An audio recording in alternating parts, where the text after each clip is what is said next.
રસોઈની રંગતમાં તમારું સ્વાગત છે। આજે આપણે બનાવવાના છીએ ગોળ ચૂરમાના લાડુ, જે એકદમ સરળ રીતે બની જાય છે। ગોળ ચૂરમાના લાડુ બનાવવામાં ઘીનો પણ ઓછો ઉપયોગ થાય છે। ચાલો આપણે એને બનાવી લઈએ। એક વાસણમાં આપણે ચારો મૂકી દઈશું। 1 કપ જેટલો ઘઉંનો કરકરો લોટ લીધો છે। એની સાથે આપણે અડધા કપ જેટલો ચણાનો લોટ એડ કરશું। ચણાના લોટ એડ કરવાથી લાડુનો સ્વાદ તો સરસ આવે છે, સાથે સાથે કલર પણ સરસ આવે છે।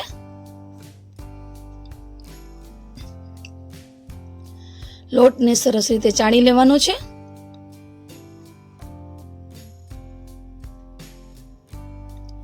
લોટમાં ગાંઠા ન રહે એ રીતે આપણે ચાળી લેશું।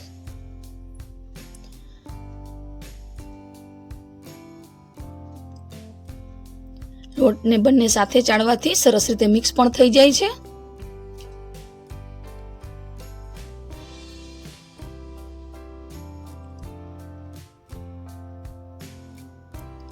લોટ આપણો સરસ રીતે ચડાઈ ગયો છે। હવે આપણે લોટ બાંધીશું।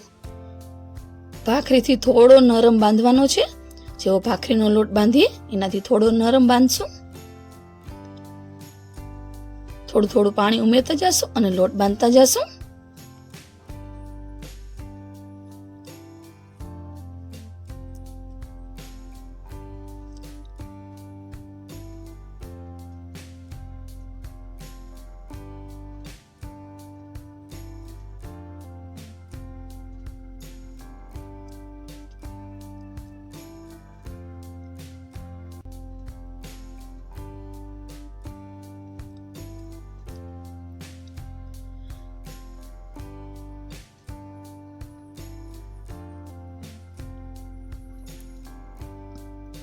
લોટ આપણો બંધાઈને રેડી થઈ ગયો છે। હવે આપણે એને તેલથી ગ્રીસ કરી લઈએ। થોડું તેલ ઉમેરીશું। સરસ રીતે તેલ ઉમેરી દેશું।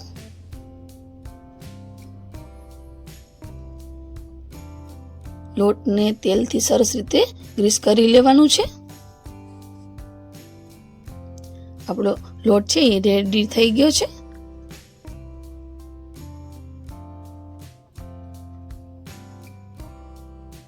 હવે આપણે એના મુઠિયા વાળીશું। તમારે જે આકારના મુઠિયા વાળવા હોય એ આકારના તમે વાળી શકો છો।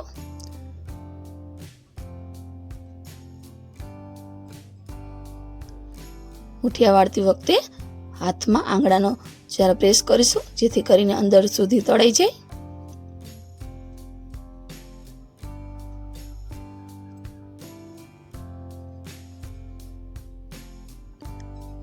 એક પછી એક બધા મુઠિયા વાળી લેશું।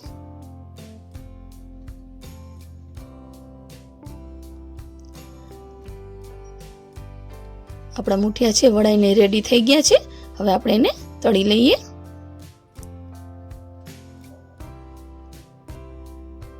એક વાસણમાં આપણે તેલ ઉમેરીશું। મુઠિયા ડૂબે એટલું તેલ ઉમેરવાનું છે।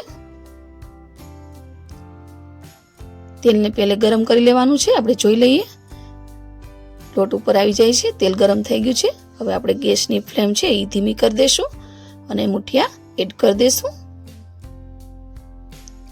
મુઠિયાને આપણે ધીમી આંચ ઉપર જ તળવાના છે। જેટલા વાસણમાં મુઠિયા સમાય એટલા મુઠિયા એડ કરી દઈશું।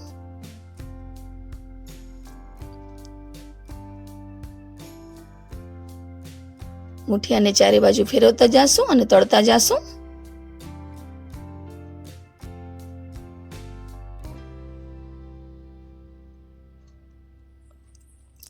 મુઠિયાનો કલર બ્રાઉન કરવાનો છે।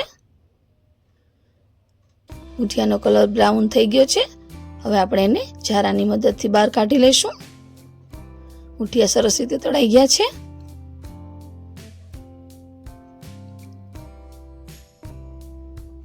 એક વાસણમાં આપણે એને બહાર કાઢી લઈએ।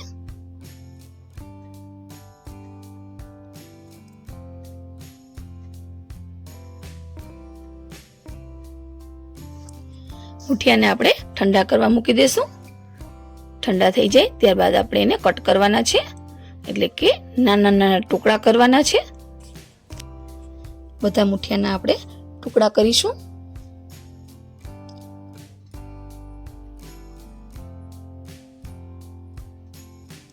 આપણા મુઠિયા છે અંદર સુધી સરસ રીતે તળાઈ ગયા છે.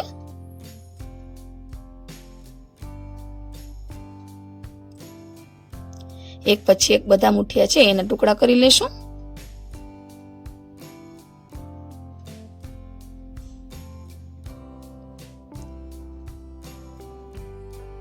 આપણા મુઠિયા છે એ એકદમ સરસ બનેલા છે, સરળતાથી કટ થઈ જાય છે.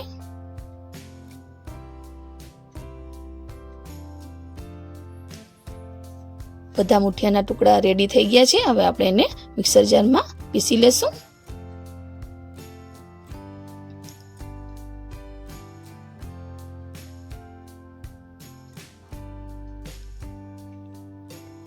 એક મોટું મિક્સર લેશું. એની અંદર આપણે મુઠિયાના ટુકડા છે એડ કરી દઈએ. જેટલું સમાય એટલું એડ કરશું. અહીંયા મારે બધા મુઠિયાના ટુકડા એડ થઈ જશે. એને મિક્સરમાં આપણે પીસી લેશું.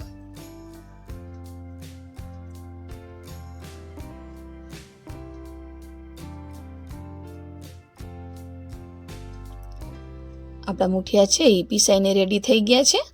એકદમ ફાઇન પાવડર બનેલો છે, તમે જોઈ શકો છો. લાડુ માટે લોટ છે એ તૈયાર થઈ ગયો છે. હવે આપણે એને વાસણમાં ટ્રાન્સફર કરી લેશું. પાવડર સરસ બનેલો છે, જેથી કરીને આપણે ચાળવાની પણ જરૂર નથી.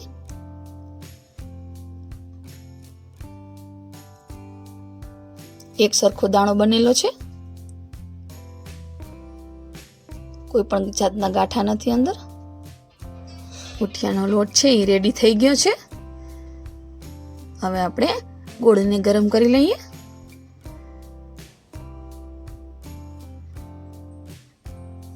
મુઠિયાના લોટને આપણે સાઈડમાં રાખી દેશું.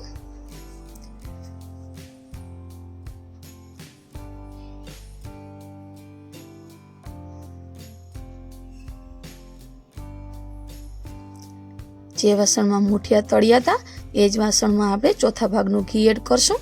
એટલે જે કપના માપનું આપણે લોટ લીધો હતો એ જ કપના માપનું આપણે ઘી લેશું, ચોથા ભાગનું. હવે આપણે 1 કપ જેટલો ગોળ ઉમેરીશું. ગોળને સરસ રીતે ગરમ કરી લેવાનો છે, કોઈ પણ જાતની પાઈ બનાવવાની નથી. ગોળ સરસ રીતે ઘીમાં ઓગળી જાય એટલે આપણે મુઠિયાના લોટમાં એડ કરી દઈશું. ગોળ ગરમ થઈ ગયો છે, આપણે મુઠિયામાં એડ કરી દઈએ. સાથે સાથે આપણે ડ્રાયફ્રૂટ છે એ પણ એડ કરી દઈએ. તમારી પાસે જે અવેલેબલ ડ્રાયફ્રૂટ હોય એ તમે એડ કરી શકો છો. ડ્રાયફ્રૂટ એડ કર્યા બાદ આપણે એમાં ઇલાયચી છે એ એડ કરશું. ઇલાયચી મેં પીસી લીધી છે, એને પણ એડ કરી દઈએ. ચમચાની મદદથી સરસ રીતે મિક્સ કરી લેવાનું છે ગોળને. ગોળ ગરમ હોય છે એટલે ચમચાની મદદથી જ કરવો. સરસ રીતે આપણે ગોળ છે એ લોટમાં બેસી જાય એવી રીતે આપણે એને મિક્સ કરી લેવાનું છે.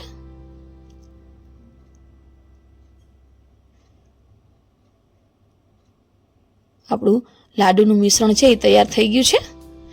હવે આપણે જોઈ લઈશું, થોડું ઠંડુ થાય તો આપણે એના લાડુ વાળશું. હાથને પણ ઘીથી ગ્રીસ કરી લેશું. તમારે જે સાઈઝના લાડુ વાળવા હોય એ સાઈઝનો તમે લોટ લઈને એટલે કે મિશ્રણ લઈને લાડુ વાળી શકો છો. આ લાડુ છે એ ઝડપથી બની જાય છે અને ટેસ્ટ પણ સરસ આવે છે.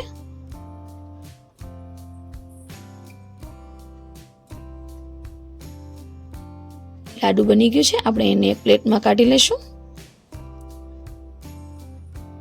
એવી રીતે બીજા લાડુ પણ આપણે બનાવી લઈએ.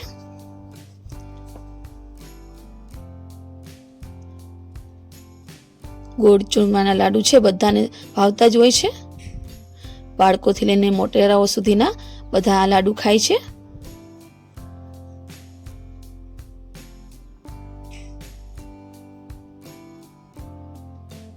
એવી રીતે આપણે બધા લાડુ છે એ વાળી લેશું અને પ્લેટમાં મૂકતા જશું.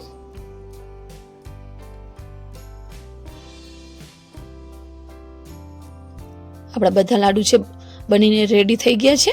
હવે આપણે એને સર્વ કરી લઈએ. સર્વ કરવા માટે મેં એક અન્ય પ્લેટ લીધેલી છે.